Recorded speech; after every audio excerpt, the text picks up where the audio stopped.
الحمدللہ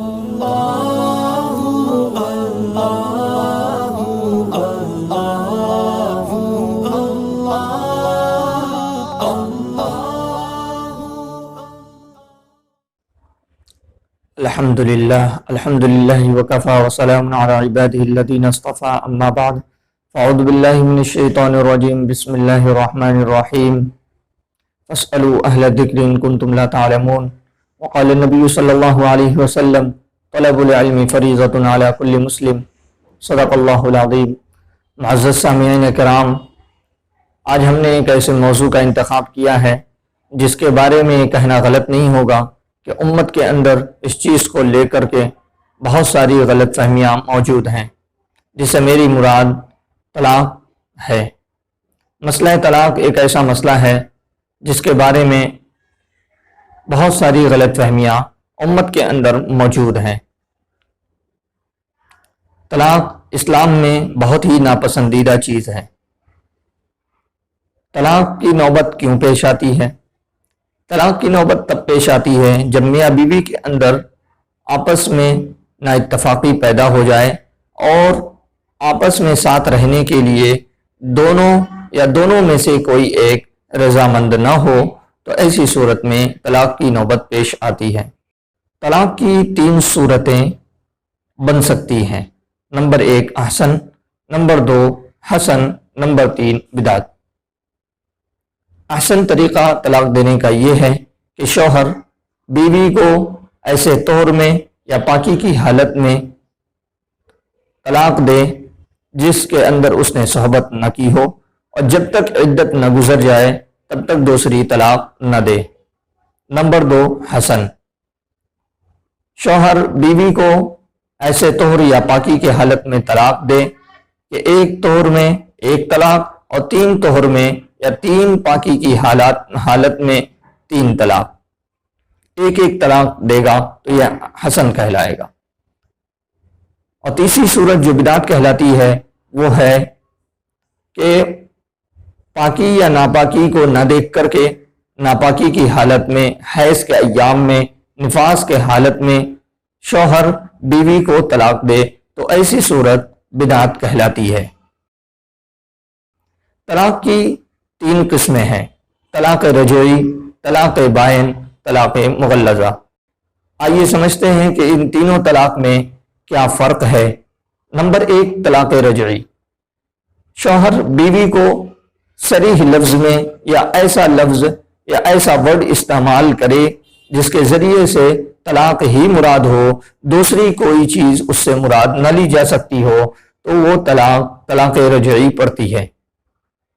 طلاق رجعی میں رجعت کر سکتا ہے، یعنی اس نے طہر میں طلاق دی، پاکی کی حالت میں اس شخص نے طلاق دیا، اور عدت ختم ہونے سے پہلے یعنی حیض کے ایام ختم ہونے سے پہلے قولی یا فعلی، چاہے میسج سے یا ویڈیو کالنگ سے یا پھر کسی اور چیز سے، جس طور سے بھی ہو سکے اس کی طرف رجعت کر لے، جس سے یہ بات ثابت ہو سکے کہ اس نے رجعت کر لی ہے۔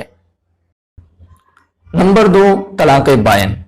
جب شوہر کسی ایسے ورڈ کا، لفظ کا استعمال کرے جس سے صریح طلاق مراد نہ لی جا سکتی ہو، بلکہ اس ورڈ کے یا اس لفظ کے دوسرے مفہوم بھی بیان ہو سکتے ہوں یا بن سکتے ہوں، تو اس شخص سے پوچھا جائے گا کہ اس کی مراد اس سے کیا تھی۔ اگر وہ کہتا ہے کہ اس سے میری مراد طلاق تھی، تو اس سے کہا جائے گا کتنی طلاق مراد تھی۔ اگر وہ کہتا ہے 1 طلاق یا 2 طلاق یا 3 طلاق، تو اس طرح اس کے نیت پر فیصلہ کیا جائے گا کہ 1 طلاق پڑے گی یا 2 طلاق۔ یہ جو طلاق پڑے گی جس میں اس کے نیت کا اعتبار کیا جا رہا ہے، وہ طلاق بائن بنتی ہے۔ اور نمبر 3 طلاق مغلظہ۔ طلاق مغلظہ، تینوں طلاق ایک ہی بیگ یا ایک ہی ناپاکی کی حالت میں اگر کوئی شخص طلاق دیتا ہے اور ایک بیگ طلاق دیتا ہے، طلاق مغلظہ کہلاتی ہے۔ آئیے سمجھتے ہیں ان کے احکام کیا ہیں۔ طلاق رجعی کا احکام یہ ہے کہ جب شوہر طلاق دے دے تو اسے رجعت کی گنجائش ہے جب تک وقت نہ گزر سکے۔ یعنی اس کے حیض کے ایام گزرنے سے پہلے پہلے اس کے ساتھ وہ کسی طرح کا ویوہار، کسی طرح کا لگاؤ یا اٹریکشن یا پھر میسج یا ویڈیو کالنگ یا کسی بھی ذرا سے جس طرح سے یہ ثابت ہو سکے، جن صورتوں میں یہ ثابت کیا جا سکے کہ شوہر بیوی کی طرف مائل ہو چکا ہے، تو اسی صورت میں وہ رجعت کر سکتا ہے، جبکہ اس نے صریح طلاق دی ہو تب۔ نمبر 2، طلاق بائن۔ طلاق بائن اگر شوہر دے دیتا ہے تو بیوی اس کے عقد سے نکل جاتی ہے، لیکن اگر وہ چاہے تو فوراً ہی اس سے نکاح کر لے، جبکہ اس نے عدت نہ شروع کی ہو تو اس کو واپس سے نکاح میں لایا جا سکتا ہے اور نکاح کر کے ہی لانا پڑے گا۔ نمبر 3، طلاق مغلظہ۔ اس کے اندر گنجائش ہی نہیں ہے طلاق ہونے کے بعد اسے واپس لایا جا سکے۔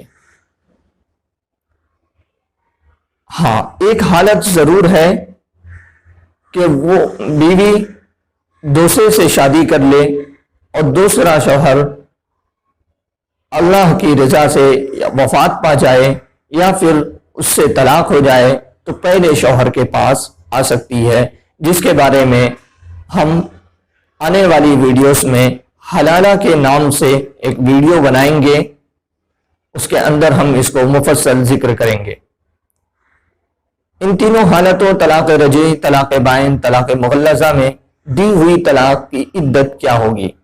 طلاق رجعی میں کوئی عدت نہیں ہے جبکہ اس نے رجعت کر لی ہو۔ اگر اس نے رجعت نہیں کی ہے، شوہر نے رجعت نہیں کی ہے، تو پھر ایسی صورت میں وہ طلاق بائن بن جائے گی، یعنی بغیر نکاح کے پھر عقد میں نہیں لا سکتا ہے۔ عدت کیا ہوگی؟ جس عورت کو حیض آتا ہو اس کے لیے 3 حیض عدت ہے، یعنی عدت گزارے گی، اس کے ساتھ دوسرے سے شادی کر سکتی ہے۔ نمبر 2، وہ عورت جسے حیض نہ آتا ہو، کم سنی، کم عمر لڑکی یا پھر ادھیڑ عمر کی عورت جس کو حیض نہ آتا ہو، اس کے لیے 3 مہینے، اسلامی مہینے سے 3 مہینے اسے عدت گزارنی پڑے گی۔ اور نمبر 3، جس کا شوہر انتقال کر جائے اس کی عدت 4 مہینے 10 دن۔ یہ عدتیں ہیں جن کو گزارنا ہم پر ضروری ہے۔